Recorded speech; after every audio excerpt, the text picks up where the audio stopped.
first saw Broadside, I purposefully chose not to buy him. At the time, I wasn't trying to get every new release I could find, and I wasn't really a big fan of him. However, when Toys R Us was closing down, I found an entire peg of only Broadsides and finally decided to get him. And I'm glad I did, because over the years, Broadside has really grown on me, and I gotta say, he's probably now one of my personal favorite Thunder Hollow Demolition Derby cars. But, funny story about APB and Broadside here.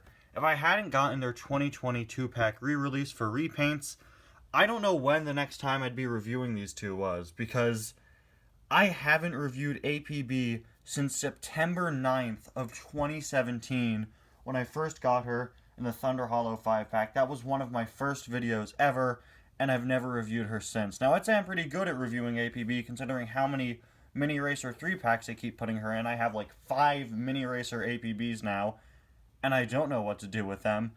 But, yeah, I haven't reviewed the normal 155 scale APB since like 2 weeks after starting my channel, and I haven't reviewed Broadside since May of 2018. To my surprise, the Thunder Hollow Demolition Derby cars have never been the most popular cars for suggestion reviews. That's something that really surprised me. And because of that, at one point I considered doing a whole Thunder Hollow review series, similar to my Mater Monday or Way Back Wednesday.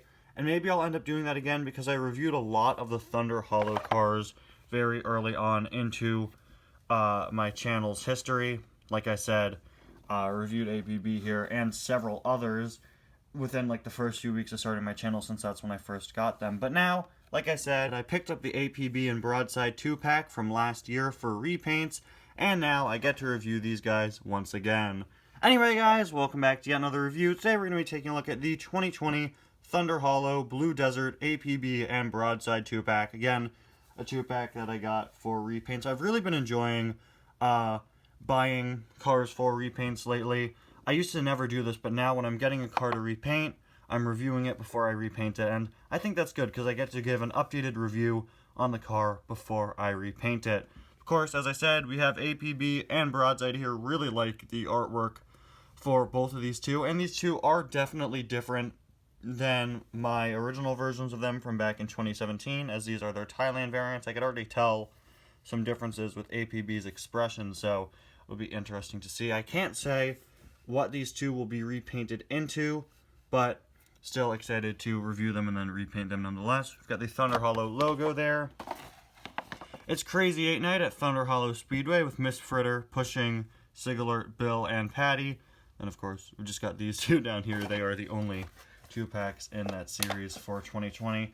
I've said this before, I didn't really think it was that good of an idea releasing like all of the Thunder Hollow Demolition Derby cars in 2017, because it's really made the series uninteresting to me, aside from in 2019 when they did some great background characters. But here they are out of the package. They were surprisingly easy to remove from the bubble there. You can see that was a really clean removal. But here is APB, and here is Broadside. Definitely looking a bit different from my previous versions of them, but despite that, I will not be keeping these in their current form. I'm still going to be repainting them. Yeah, APB... Is APB smaller? I think... Yeah, APB is like a different mold entirely. They made her a slightly smaller and thinner car, I believe. That's definitely interesting. The most notable thing, aside from that size change, is definitely the eye expression being far smaller, and I'd say a bit more expressive. This one is kind of just like blankly staring out. We of course have these two parts here. Can we find the mouth? There we go. She's definitely frowning. We've got a really unique bumper there, and I also really like the detail that the police light bar is crooked and also one of the lights is missing. It's just a really nice touch.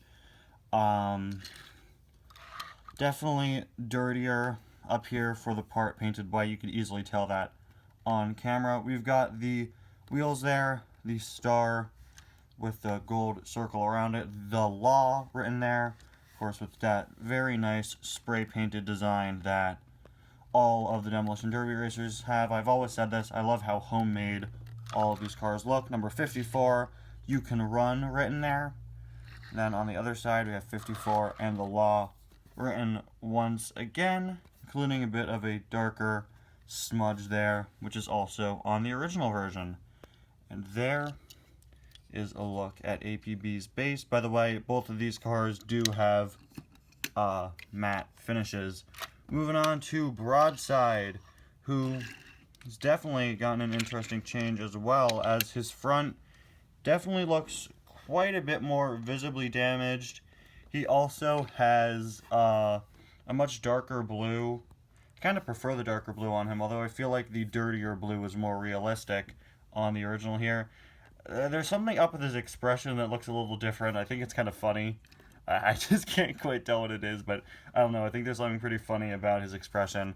We have these two things on him as well. And again, this dent in the front seems a bit more pushed out compared to the original there.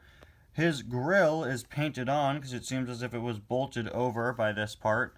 We have his lights there. Again, just a few teeth remaining in his mouth. The bumper, moving on to the side, he is number 25. Windows boarded up, although I can't quite tell if they're supposed to be actually boarded up or if that was supposed to be painted on by him. I think that they were actually supposed to be boarded up and then spray painted over blue. Nice white stripe there. Very nice detailing with the dirty wheels. I really like that touch. We've got the boarded up pickup truck bed there.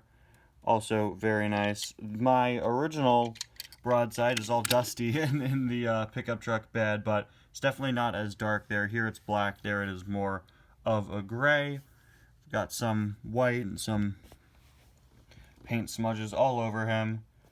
Also have the window boarded up here, although the boards here are not textured like they are here.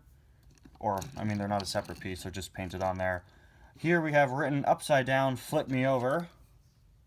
I've now flipped him over, so that you could better see the words flip me over. Pretty clever. I like how all the Demolition Derby cars have different writing on them. Really nice shaping there at the bottom. Just love all of the dents molded into these cars. Very unique dents. No matter how much I repaint them and modify them, you guys will always be able to tell that these cars were previously Broadside and APB in another life. Also a nice touch with the back wheels being treaded and the normal ones not being. Just a really nice touch. Really nice touches all around for both of these cars. Anyway, guys, I'll bring in the new versions here. Thank you all so much for watching. We'll see you guys next time. Bye now.